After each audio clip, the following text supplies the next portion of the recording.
حدیث نمبر 5721۔ حضرت ابو الصائب بیان کرتے ہیں کہ ہم ابو سعید خدری رضی اللہ عنہ کے پاس گئے، اس دوران کہ ہم وہاں بیٹھے ہوئے تھے کہ ہم نے ان کی چارپائی کے نیچے حرکت کی آواز سنی۔ ہم نے دیکھا وہ سانپ تھا۔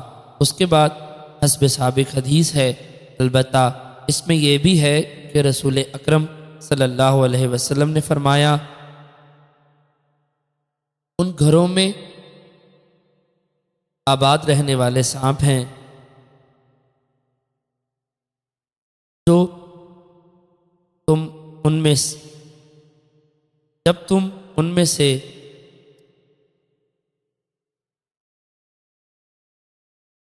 ان میں کسی سانپ کو دیکھو تو اسے 3 دن تک تنگ کرو، اگر چلا جائے تو ٹھیک ہے، ورنہ اسے قتل کر دو، بے شک وہ کافر ہے۔